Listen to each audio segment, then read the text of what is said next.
Standby, roll and action. Halo, gue Randika Jamil, dan ini monolog gue.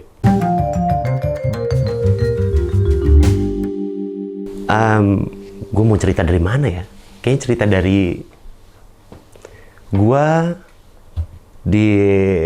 dilahirkan sebagai anak artis yang tidak terlalu terkenal.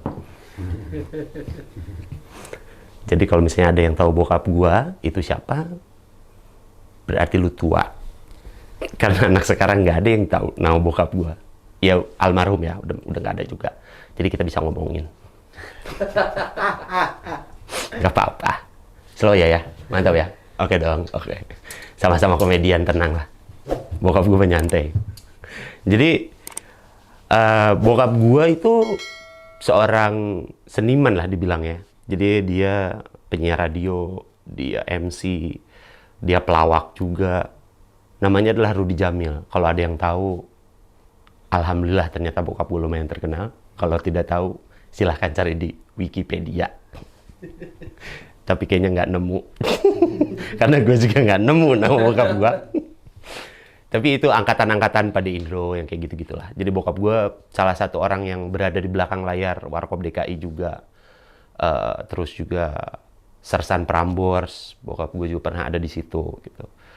Nah, gue lahir ya sebagai anaknya Bapak Rudy Jamil ini gitu. Yang kalau di kalangan komedian-komedian lama tuh, wah namanya lumayan dikenal. Gitu. Ya kalau misalnya gue disetarain ya gue seperti Rafathar lah gue tuh.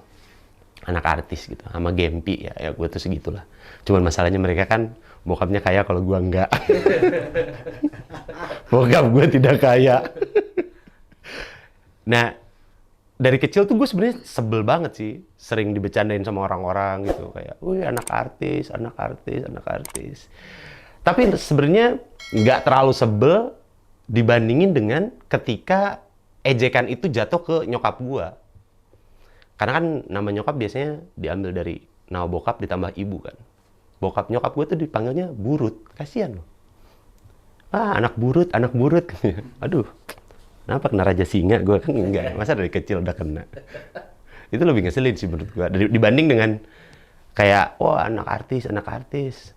Ya mereka cuma bisa tahu anak artis doang. Padahal kan dia juga nggak tahu bokap gue main di mana.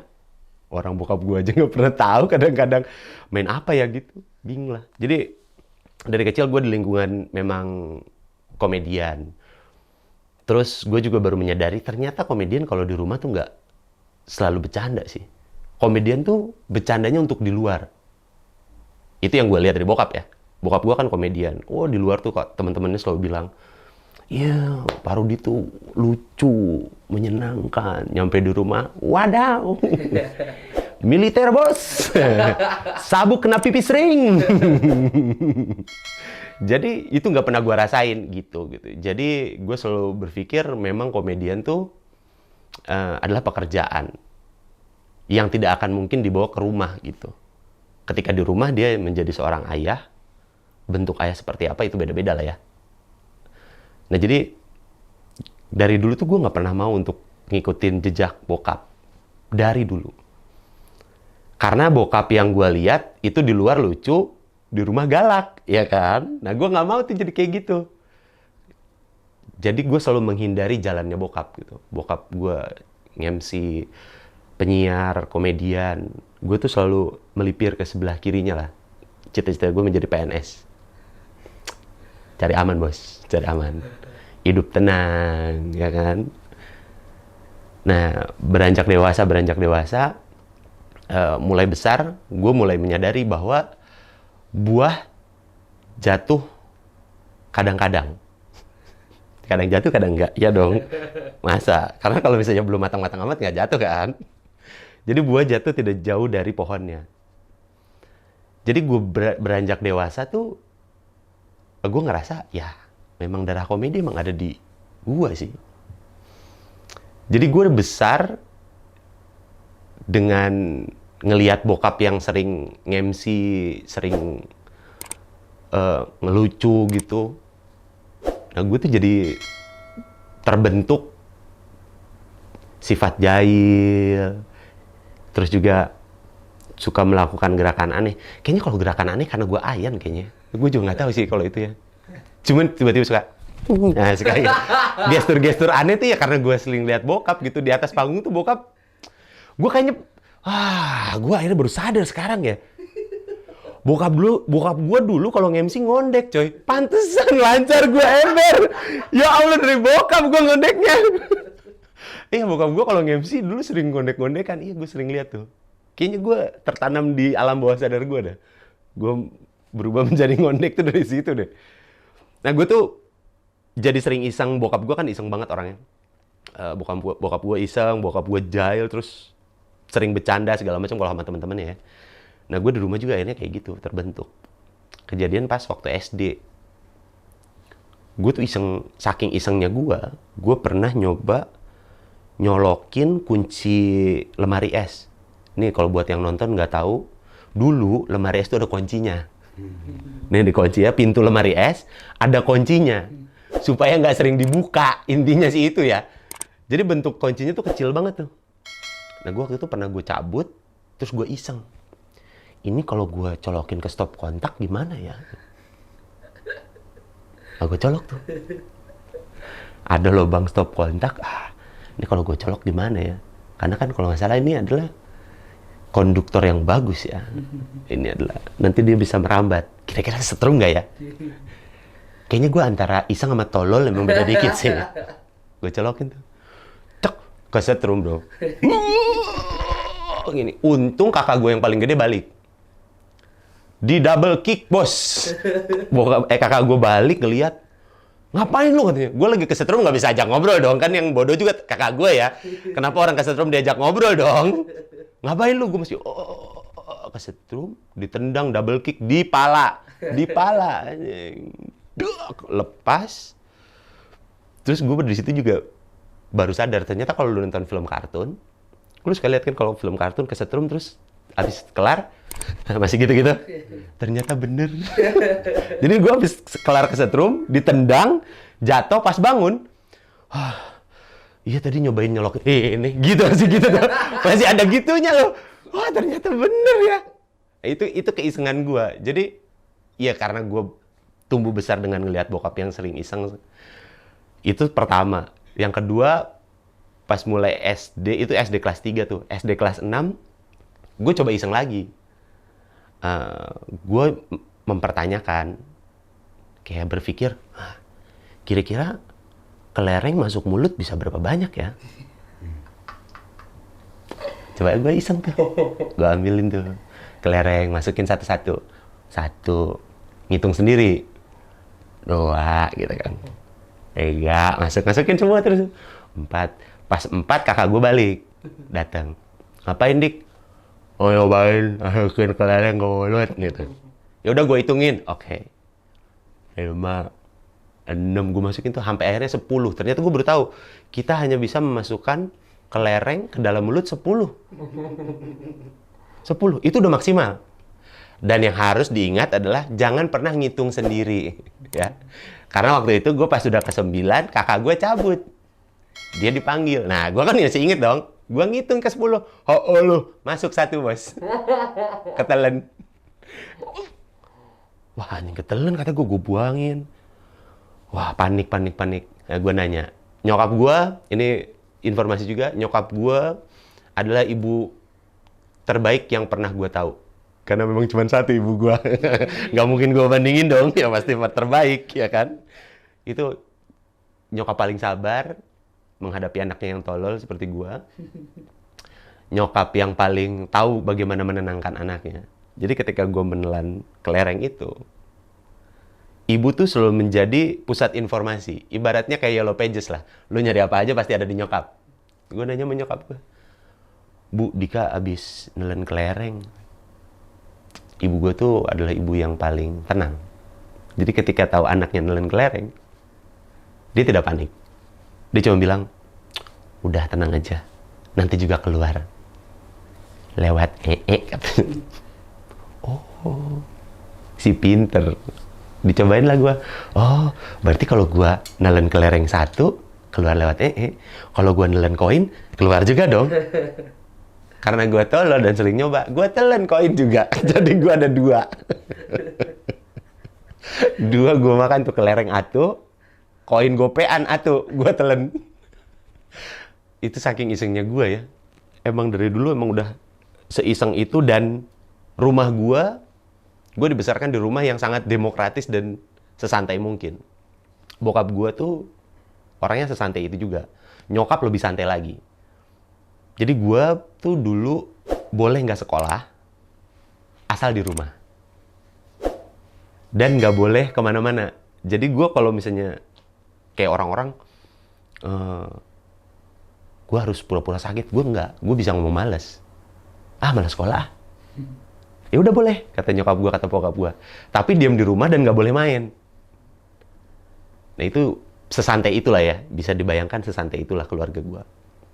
Bahkan gue waktu itu pernah, saking santainya keluarga gue pernah waktu itu tabrakan, naik motor, tabrakan, roda motor gue jadi angka 8. Dan gue tetap harus pulang menggunakan motor itu karena walaupun keluarga gue santai, bokap gue galak. Jadi gue tetap pulang dengan roda angka 8 itu, terus baret di sana sini, nyampe ke rumah, bokap gue sama nyokap gue lagi masak, terus gue bilang, "Bu, ya, Dika habis tabrakan." Terus bokap gue cuma bilang gini, "Motornya nggak apa-apa." Anjing emang. Concern ke motor lebih parah. Terus habis itu yang ditanyain bukan motor gue, motor yang ditabrak coba. Motor yang ditabrak nggak apa-apa. Ya anaknya tabrakan loh ya. Bannya jadi angka 8 loh ya. Dia malah lebih mikirin orang yang sana. Jadi gue balik tuh kayak, naik motor, lu pernah ngerasain motor rodanya angka 8 tuh kayak gitu. Sampai rumah. Terus stangnya udah belok gini. Jadi kalau ban lurus tuh kayak gini nih, ban lurus gini, ban belok gini.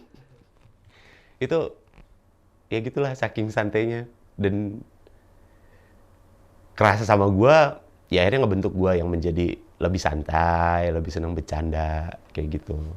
Saking bercandanya gue, ya gue juga pernah ngalamin tabrakan lagi. Sering gue tabrakan. Aneh gue juga. Gue tabrakan, motor gue lipat 2. Motor lipat 2, motor gue posisinya naik ke kap mesin mobil. Mobilnya, radiatornya jatuh. Sampai segitu, itu saking kencangnya ya. Lipat 2, tabrak, gue loncat.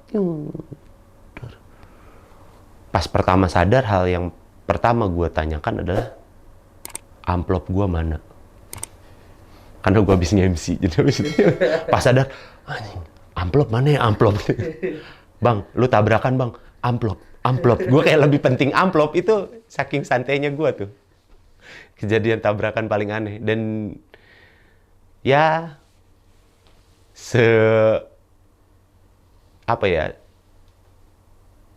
seberuntung-beruntungnya orang pasti juga pernah ngalamin lah kejadian paling mengenaskan dalam hidup ya. Itu adalah pengalaman paling mengenaskan gue sih. Tabrakan, terus abis itu ketika tabrakan itu kaki gue patah, tulang kering ya, tulang kering patah, multiple fracture, jadi pecah tulang keringnya. Jadi kaki gue gini nih, pas bagian tulang keringnya. Tabrakan, tadinya si supirnya mau cabut, tapi karena radiatornya jatuh, mobil nggak nyala dong, ya kan? Tidak mungkin dong, kayak dia kayak Flintstone ngeluarin kaki dari bawah terus lari kan? Tidak mungkin. Nah, gue pas ditolongin pertama, diangkat, dicegat tuh angkot ya. Jadi gue tuh masih sedikit-sedikit sadar. Jadi pas habis tabrakan gue masih setengah-setengah sadar. Gue diangkat. Yang diangkatnya adalah pas bagian patahnya. Jadi pas diangkat kaki gue gini, gitu loh. Setengah ke bawah kan teriak jadinya. Wah. Gue gebukin orang yang ngangkat. Padahal dia yang mau nolongin loh. Jadi dia nolongin gue digebukin. Terus kayaknya kalau gue jadi orang yang nolongin, anjir udah ditolongin, dipukulin gitu. Geletakin. Nah gue diangkat, dimasukin ke angkot. Di situ kayaknya apes gue udah sudah mulailah apes gue. Jadi gue dimasukin ke angkot, mau dilariin ke rumah sakit. angkotnya ngetem, Bos. Nungguin angkutan lain. Jadi dia lagi ngangkut gua, digeletakin di belakang, terus tiba-tiba angkotnya berhenti, terus yuk satu lagi yuk. Ini di gua di belakang habis kecelakaan, cuy. Kaki gua patah setengah. Ya tukang angkotnya masih, yuk. Satu lagi yuk, bisa yuk. Orang yang nganterin gua bilang, Kang, ini ada yang tabrakan. Astagfirullahaladzim, lupa. Akhirnya gue dianterin sampai rumah sakit. Masuk rumah sakit, masuk UGD kan. Dipindahin ke kasur dorong itulah. Kasur dorongnya rumah sakit kan. Kasur dorong. Di situ gue udah mulai ngerasain sakit. Terus gue teriak-teriak kayak, wah sakit sambil nangis. Ya Allah sakit banget, sakit. Teriak-teriak malam itu jam 1 kejadiannya. Terus si perawatnya yang ngedorong gue, ngedeketin telinga, terus ngomong kayak gini, bisa diem nggak? Kayak bukan laki aja. Wah anjing. Waduh, itu kalau waktu itu tangan gue nggak patah, itu kayaknya gue tampol sih. Kayak, kenapa dia harus ngebisikin itu ya? Apa dalam otaknya dia gitu? Ini orang kecelakaan, kakinya patah setengah. Tangan patah, kaki patah, dua-duanya ya. Kaki gue patah, dua-duanya. Terus gue teriak kesakitan. Terus dia cuma bilang, bisa diem nggak? Kayak bukan laki-laki. Nggak ada sih. Coba lu tanyain Hulk, misalnya kalau Hulk patah kaki juga pasti bakal teriak-teriak kok. Lu pernah lihat Iron Man nangis nggak karena kecetit? Kan boleh loh laki-laki nangis. Kenapa sih? Terus apes gue itu masih lanjut. Jadi abis kejadian itu, gue harus dipindahin ke rumah sakit tulang. Nah pas dipindahin, ambulannya mogok 3 kali, Pak. Kelar, besoknya gue dioperasi, kelar operasi, keluar ruang operasi, kaki gue kan masih harus gini lurus. Susternya ngobrol, kaki gue kejepit lift. Film Dono, saya pernah ngalamin itu. Sungguh apa sih ya? Belum. Sembuh, masuk ke rumah sakit, kelar, udah beres operasi, temen gue datang, dipukul kaki gue. Masih belum. Abis itu gue diputusin sama pacar gue. Dan ternyata gue didelapanin. Oh mantap ya. Anda sudah merasa apes?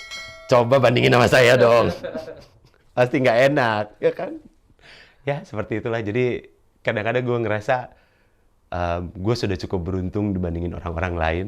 Jadi, kalau ada yang suka bilang, ya gue nggak dapet duit, coba rasain posisi gue waktu itu. Lebih sedih, bro. Ya, mungkin itu cerita dari gue sih. Nanti kalau pingin tahu lebih lanjut, nanti gue kirim email aja ya.